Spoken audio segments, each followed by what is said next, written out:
Charles Krause has the drug story.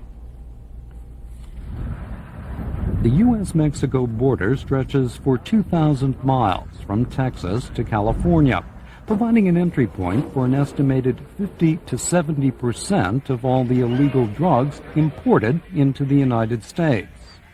It's an enormous business worth $25 to $35 billion a year, about twice as much as the U.S. and Mexican governments together spend on trying to stop it.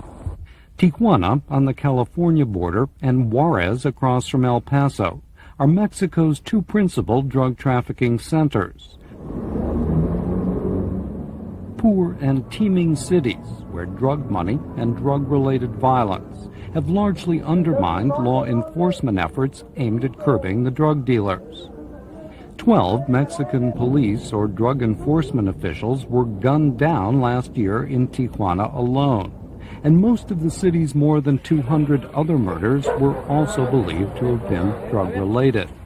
This year, the violence has spread to Juarez, where a series of execution-style murders has shaken a city that's no stranger to drug-related violence.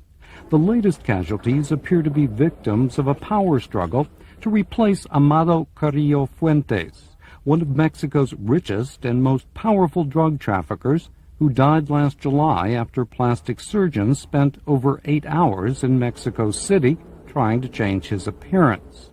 The United States has long demanded that Mexico do more to stop the drug trade and drug traffickers, providing millions of dollars worth of training and equipment, along with rosy assessments that the situation was improving.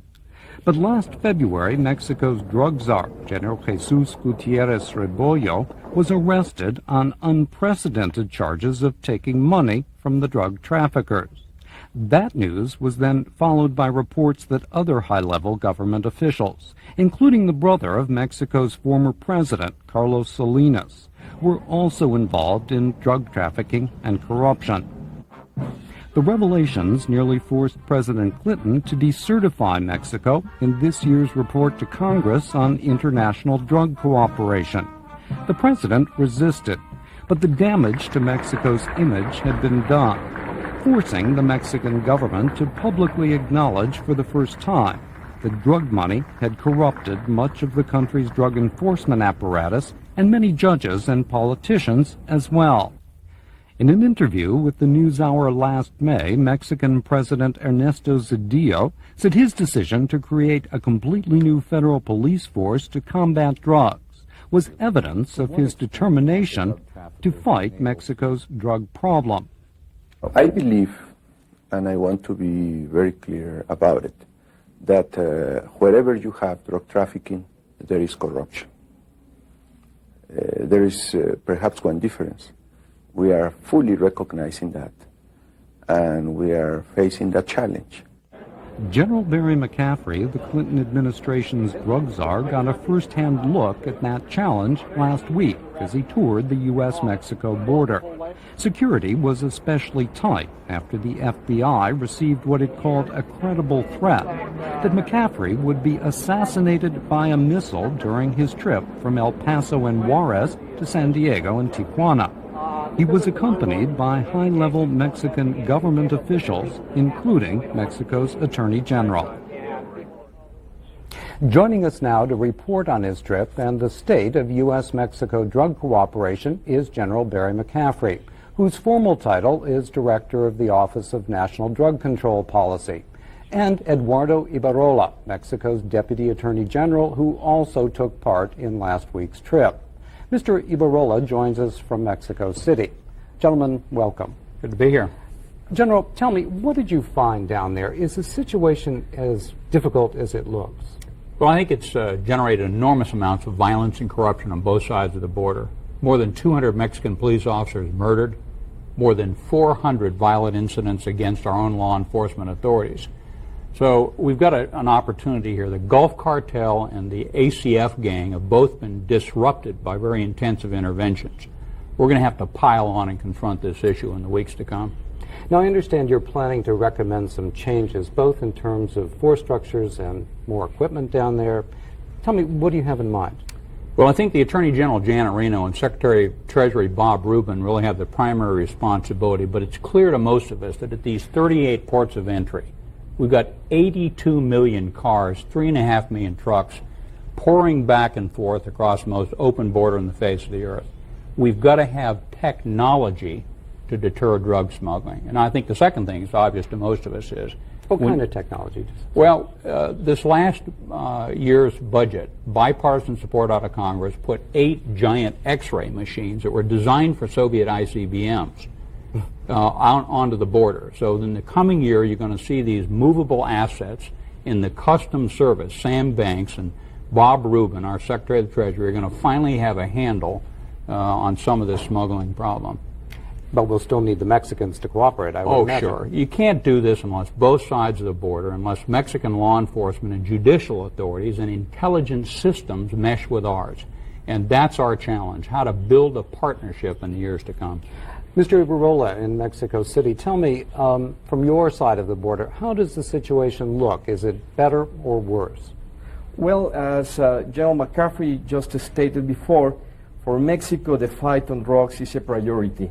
President Cedillo, in his last State of the Nation a few days ago, clearly said that this is a priority for Mexico. We are working very hard on that, and we, of course, have a very good program of cooperation, not only with the United States, but also with other nations of the world, and mainly with the Latin American countries.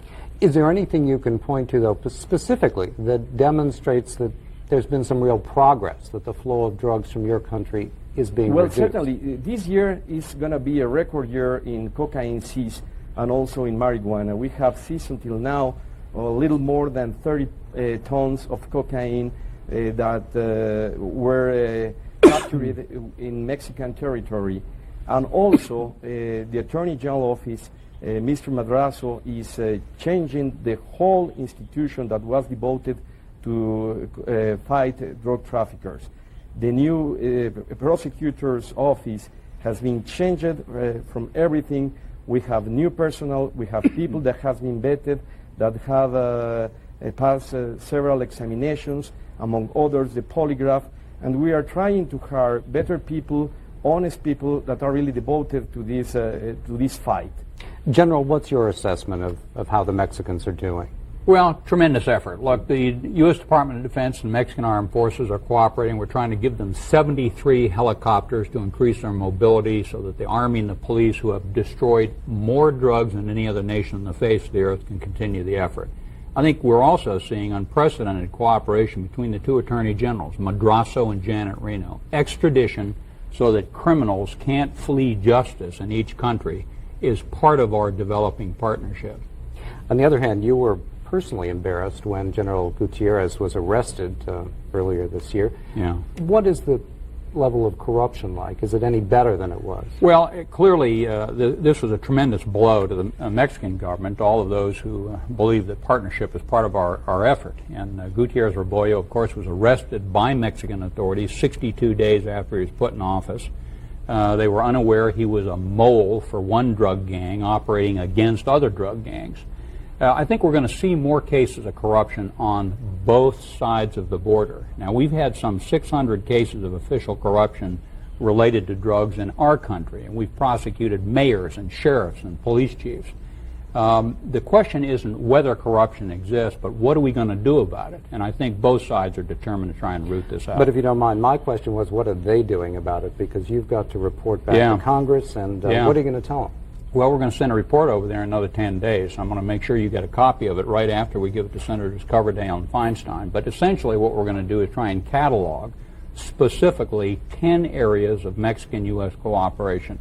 Talk about numbers, talk about what they're really doing. One area will be, obviously, intelligence sharing, evidence sharing, extradition, Mexican attempts to rebuild their law enforcement institutions, military-to-military cooperation. Across the board, what are they actually doing? Corruption? Well, in corruption, of course, they've got Gutierrez Rebollo on trial now, both military trial and civil trial. They've tried to wrap up some 30 people they think were involved in his gang. And then the Mexican law enforcement authorities, thank God, did put tremendous pressure on Amado Trio Fuentes He tried to flee the country drug and now is dead, fortunately. And his gang is now murdering one another and Mexican law enforcement authorities, and unfortunately innocent people also. Mr. Ibarrola, Yes. in terms of corruption, do you think that the arrest of General Gutierrez has served as a warning to other officials in the government and in the police that maybe corruption is a bit more dangerous than it used to be? Well, as General McCaffrey said before, corruption is an evil that exists not only in Mexico and the United States, but everywhere in the world. But the most important thing is that we have a system that prosecute corruption cases, and that we are putting in jail those that have been problems of corruption. That's the most important aspect of this problem. We are working on that. We have not only General Rebollo on jail, but other officials that unfortunately have failed in this terrible mess of corruption, of drug corruption, and also other officials of the government and even some of the judicial system. So we are working on that. There is no impunity in Mexico, and that's the important thing. What about the General's point about the violence, the drug war between different drug dealers?